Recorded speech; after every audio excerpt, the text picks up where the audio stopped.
Assalamualaikum warahmatullahi wabarakatuh. Sang Khalifah ataupun Imam Mahdi adalah gelar yang diberikan kepada manusia utusan Allah pada zaman sekarang ini. Dan seorang manusia yang menjadi Khalifah Allah, yang akan menjadi sebagai tangan dan kakinya di muka bumi ini, hanyalah manusia biasa-biasa saja. Beliau bukanlah dari kalangan ulama ataupun kiai, dan bukanlah ahli fikih ataupun ahli hadis. Beliau bukanlah manusia yang hebat, dan bukanlah manusia yang pintar dalam segala ilmu. Dari kecil hingga tumbuh dewasa, beliau selalu dijaga dan dilindungi oleh Allah Subhanahu wa Ta'ala. Beliau menjalani kehidupannya layaknya seperti manusia pada umumnya. Manusia yang mendapat gelar sebagai Imam Mahdi ataupun Al-Mahdi sudah tentu adalah manusia yang sangat dicintai oleh Allah Subhanahu wa Ta'ala. Dari kecil pasti beliau juga diajarkan oleh orang tuanya cara beribadah kepada Allah dan cara menjadi manusia yang baik dan bermanfaat untuk orang lain. Sewaktu dewasa, beliau tidak pernah menyadari bahwa dirinya adalah manusia yang akan menjadi pilihan Allah, yang dipilih untuk menjadi Khalifah Allah, yang akan menjadi sebagai tangan dan kakinya di muka bumi ini. Dulunya beliau bukanlah ahli ibadah, tetapi beliau hanya beribadah kepada Allah ala kadarnya saja, atau bisa dibilang ibadahnya biasa-biasa saja.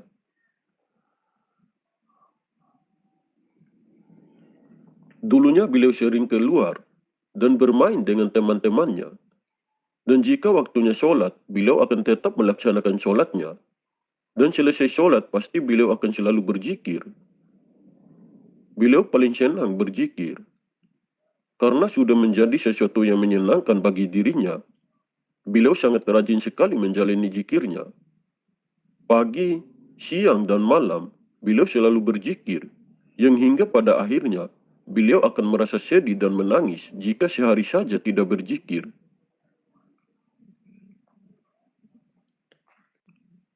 Singkat waktu, hingga beliau benar-benar menjadi ahli zikir dan saking cintanya kepada Allah, beliau jarang sekali keluar dari tempatnya karena sering melakukan zikir.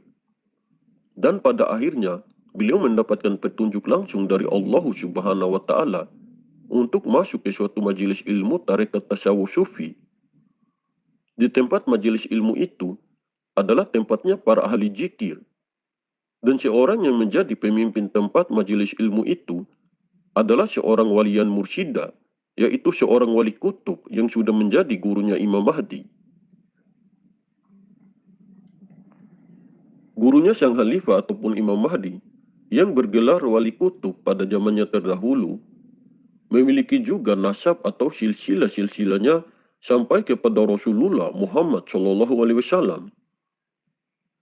Setelah gurunya wafat dan masa kepemimpinannya telah selesai, maka Allah memilih lagi seorang manusia selanjutnya yang akan menjadi kekasihnya, yang akan menjadi sebagai tangan dan kakinya di muka bumi ini. Dan kehadiran seorang manusia utusan Allah pada zaman sekarang inilah yang mendapat gelar sebagai Imam Mahdi ataupun Al-Mahdi.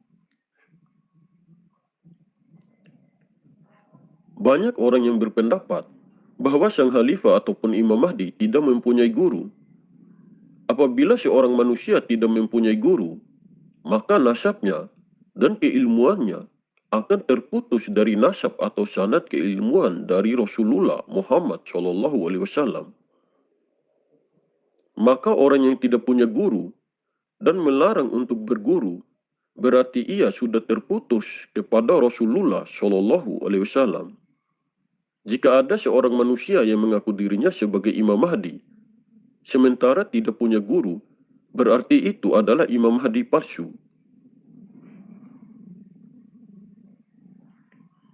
Karena sudah dikatakan bahwa sang Khalifah ataupun Imam Mahdi adalah manusia utusan Allah yang berjiwa kerasulan, dan jelas juga nasab atau silsilah-silsilahnya sampai kepada Rasulullah Muhammad SAW.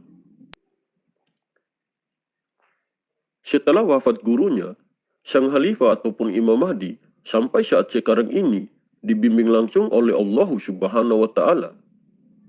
Beliau dari dulu sudah mengetahui tentang siapa jati dirinya, dan beliau saat ini sudah menjadi pemimpin di seluruh penjuru langit maupun bumi.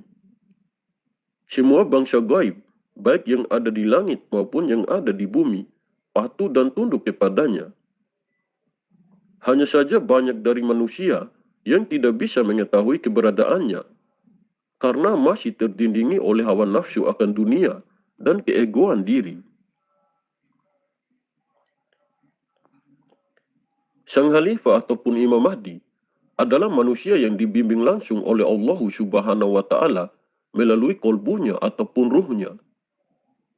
Ketinggian derajatnya mewarisi derajatnya Rasulullah Shallallahu Alaihi Wasallam. Ahlaknya mewarisi juga ahlaknya Rasulullah Muhammad Shallallahu Alaihi Wasallam, yaitu ahlak yang mulia dan terpuji.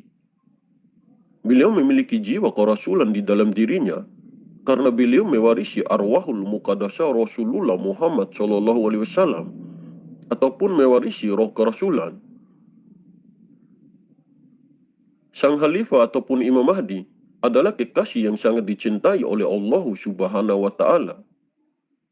Jika sudah menjadi kekasih utusan Allah, pasti beliau memiliki kemampuan ataupun kelebihan yang disebut sebagai ilmu karomah ataupun ilmu laduni. Doanya mustajab dan zikirnya adalah kekuatan terbesarnya yang tidak mampu dilawan satu makhluk pun yang ada di muka bumi ini. Di dalam dirinya memiliki kekuatan, dan di dalam kekuatan nurun ala nurin, yaitu cahaya di atas cahaya. Dengan kekuatan yang bersumber langsung dari Allah Subhanahu wa Ta'ala, maka tidak ada satu makhluk pun di muka bumi ini yang mampu menandingi kekuatan kekasihnya itu. Dengan kekuatannya itu, beliau bisa memperbaiki dan bisa menghancurkan keadaan di bumi ini sesuai apa yang Allah inginkan dan apa yang Allah kehendaki.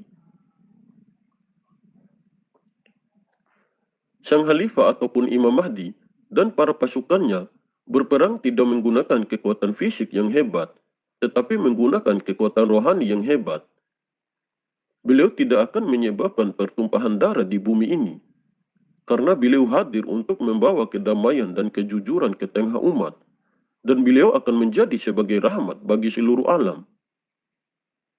Senjata terbesar sang Khalifah ataupun Imam Mahdi yang sesungguhnya adalah zikir. Zikir merupakan kekuatan terbesarnya beliau, dan melalui energi zikirnya itu, beliau bisa memperbaiki dan menghancurkan sesuatu di muka bumi ini atas izin Allah Subhanahu wa Ta'ala. Begitupun dengan para pasukannya, hanya zikir yang menjadi senjatanya, dan hanya zikir yang menjadi kekuatan untuk rohaninya. Sang Khalifah ataupun Imam Mahdi dan para pasukannya akan melawan Dajjal dan para pengikutnya dengan kekuatan rohani yang hebat. Pengikutnya Dajjal itu sebenarnya umat Islam yang johirnya saja dan batinnya munafik. Mereka menyembunyikan dirinya di balik nama agama. Mereka berpenampilan seperti orang alim, padahal di dalam hatinya dipenuhi kebencian terhadap orang-orang Islam. Sang Khalifah ataupun Imam Mahdi saat sekarang ini tidak terlalu banyak duduk berzikir, karena memang beliau belum mau bertindak. Beliau belum mau bertindak disebabkan dirinya belum dilantik secara zahir di tempat majelis ilmu tempatnya berguru dulu. Jika beliau sudah dilantik, maka saat itulah beliau segera bertindak dan akan terus-menerus menjalankan zikirnya. Jika beliau sudah bertindak, maka beliau akan jarang keluar dari tempat zikirnya. Beliau akan keluar jika waktunya untuk menjadi imam sholat dan ketika memimpin zikir. Dengan kekuatan zikirnya itulah, beliau bisa memperbaiki segala kekacauan dan kerusakan yang sudah terjadi di muka bumi ini. Melalui energi zikirnya itulah, beliau bisa menormalkan kembali keadaan alam di bumi ini. Wujud dohirnya hanyalah manusia biasa-biasa saja, tetapi ruhani atau sukmanya sangat luar biasa. Jadi hanya melalui kekuatan rohaninya itu, dengan terus-menerus berzikir, beliau bisa menormalkan kembali keadaan alam di bumi ini. Zikir adalah santapan rohani yang bisa memberikan kekuatan yang hebat pada diri batin kita. Apabila zikir sudah masuk dalam diri kita, maka Allah pasti akan menyelimuti hati dan jiwa kita dengan cahaya yang terang menyilaukan. Jadi yang harus kita pahami, bahwa senjata dan kekuatan terbesarnya sang Khalifah ataupun Imam Mahdi dan para pasukannya adalah zikrullah. Metode zikir yang dijalankan oleh beliau dan para pasukannya bukanlah zikir sembarangan, tetapi metode zikir yang dulunya sering dilakukan oleh baginda Rasulullah Muhammad SAW. Makanya metode zikir yang dijalankan oleh beliau dan para pasukannya memiliki energi kekuatan yang sangat dahsyat.